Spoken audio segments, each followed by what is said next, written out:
మన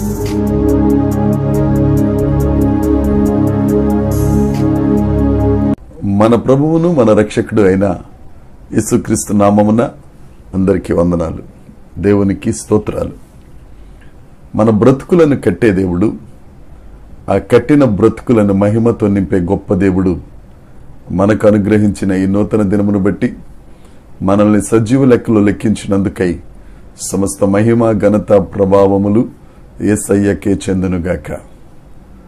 ఆ సర్వాధికారి ఈ నూతన దినములో మనకు అనుగ్రహించిన దేవుని యొక్క వాగ్దానము కృపావార్త. 102వ కీర్తన 16వ వచనం. ఏలయనగా యెహోవా సియోనును కట్టి ఉన్నాడు, ఆయన తన మహిమతో ప్రత్యక్షమాయను.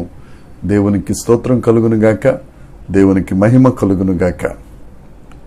ప్రభునందు ప్రియమైన సహోదరి సహోదరులరా, మన దేవుడు కట్టే దేవుడు. మన దేవుడు కూల్చే దేవుడు కాదు. కూల్చేవాడు ఒక ఆయన ఉన్నాడు, అతని పేరు అపవాది. కూల్చేవారు కొంతమంది ఉన్నారు, వారు లోకులు. మనలను ఎన్నడూ పైకి రానివ్వకుండా కూలిపోయిన బ్రతుకుల్లానే చూచేవారు కాకుల్లాంటి వారు. కానీ మన దేవుడు కూలిపోయిన వాటిని కట్టే దేవుడు.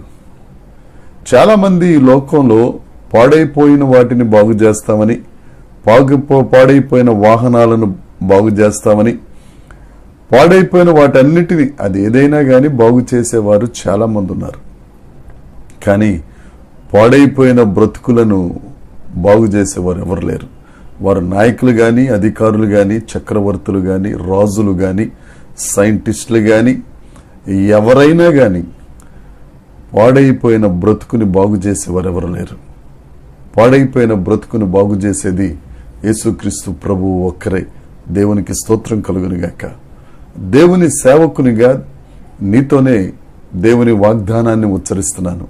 నీ పాడైపోయిన బ్రతుకును దేవుడు బాగు చేస్తాడు. ఎక్కడ పాడైపోయిందో, ఎక్కడ పనికి రాకుండా పోయిందో నీ జీవితం, నీ కుటుంబం, నీ సమాజం, నీ పరిస్థితులు, ఎవరు బాగు చేయలేరు, ఇక బాగుపడనని వేదన చెందుతున్నావేమో, వ్యధలో ఉన్నావేమో, ఈ వాగ్దానం నీకోసమే. పాడైపోయిన దానిని సియోనును దేవుడు కట్టి ఉన్నాడు. ఆయన కట్టే దేవుడు, అంతేకాదు తన మహిమతో నింపే దేవుడు. ఆయన మహిమ మనకు, మన బ్రతుకులకు చాలా అవసరం. మనం ఎప్పుడైతే దేవునితో సహవాసం చేస్తామో, దేవుని దగ్గరికి పశ్చాత్తాపంతో చేరుతామో, వినయ హృదయం కలిగి, దీన హృదయం కలిగి, ఆ యేసుక్రీస్తు ప్రభువు చేసిన త్యాగాన్ని బట్టి మన బ్రతుకును విరిగి నలిగిన హృదయంతో ఆయనను చేరుకుంటామో, మన బ్రతుకును సమర్పిస్తామో, ఆయన పాడైన మన బ్రతుకులను కట్టడమే కాదు, ఆ కట్టిన బ్రతుకునకు ఒక మహిమను అనుగ్రహిస్తారు, ఒక ప్రకాశాన్ని ఇస్తారు, ఒక వెలుగునిస్తారు. నా ప్రియ సహోదరి సహోదరుడా, నువ్వు ఎక్కడ పాడైపోయాను, నా బ్రతుకు అస్తవ్యస్తం అయిపోయింది అని ఆవేదన చెందుతున్నావేమో, ఈ నూతన దినములో, నూతన గడియలలో, ఈ ఉదయకాలమందు దేవుడు నీతోనే మాట్లాడుతున్నాడు.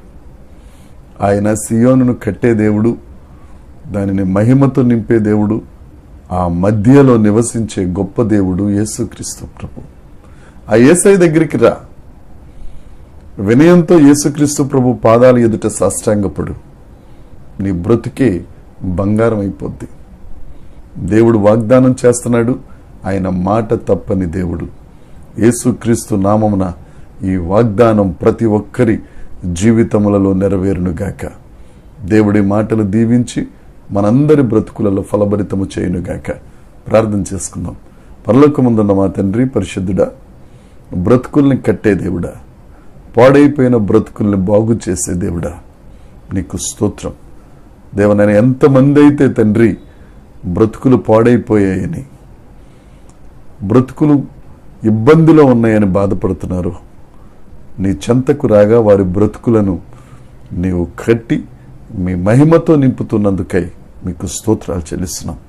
సమస్త మహిమ ఘనత ప్రభావములు మీకే ఆరోపిస్తూ యేసుక్రీస్తు నామమున ప్రార్థించి అడిగి వేడుకొనుచున్నాము తండ్రి.